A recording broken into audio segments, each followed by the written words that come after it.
Sumuko na nga itong si Metena, hindi na niya mapananindigan ang pangako niya sa kanyang kapatid na gagawin ang lahat maging mabuti sa Encantadia nang sa ganun masigurado ang kanyang lugar sa Devas.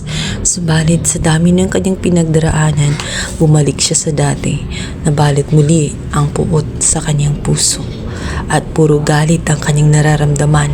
Hindi niya matanggap na kahit anong gawin niya ay wala pa ring saysay ang lahat. Hindi makita ng mga engkantado na siya ay nagbago na nananatiling sumpa siya sa lahat.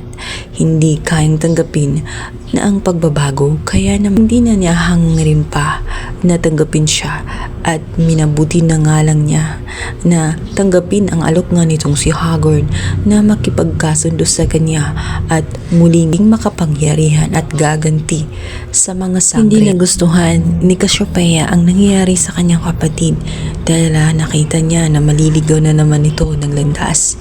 Kaya naman bumaba siya sa Encantadia upang balaan itong si Metena na mali ang kanyang ginagawa. Mapapahamak lamang siya at dapat hindi na tinanggap ang alok nga nitong si Hagorn dahil kasamaan lang ang dulot nito sa Encantadia. Hindi ito makakabuti sa kanilang mga lahi. Mauubos lamang ang kanilang lahi. Subalit naiinis na si Metena. Sinabi niya hindi umano naging makatarungang bathala at kakambal itong si Cassiopeia dahil alam niya, nakikita ni Cassiopeia ang lahat. Subalit wala siyang ginawa kundi pinanood lamang itong si Metena. Ganun bang klaseng kapatid meron siya? Dahil nag-isa na naman siyang muli at wala siyang kakampi dahil lahat ayaw sa kanya at pinaparusahan kahit ginagawa naman niya ang lahat para makatulong. Subalit ang lahat ay hindi siya pinapakinggan, kaya nararapat lamang na umanid na lamang siya kay Hagorn. Dahil nga sa narinig nitong si Cassiopeia ay dito na napagtanto na isang panganib na naman ang nag-aantay sapagkat maging malakas na puwersa si Hagorn at itong si Metena. Alam niya ang kakayahan ng kanyang kakambal na si Metena at talagang hindi ito titigil hanggat hindi makakaganti.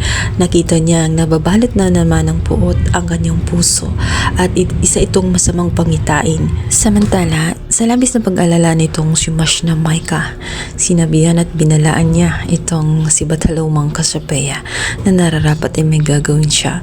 May kakayahan siya at kapangyarihan siya. Kailangan bantaan o kailangan pigilan niya itong si Metena bago pa man mahuli ang lahat. Subalit, agad na sinabi nga nitong si Cassiopeia na hindi ganoon kadali ang lahat, lalong-lalo na at ang kanyang kakambal na si Metena ay protektado din ng Batalomang si Gargan.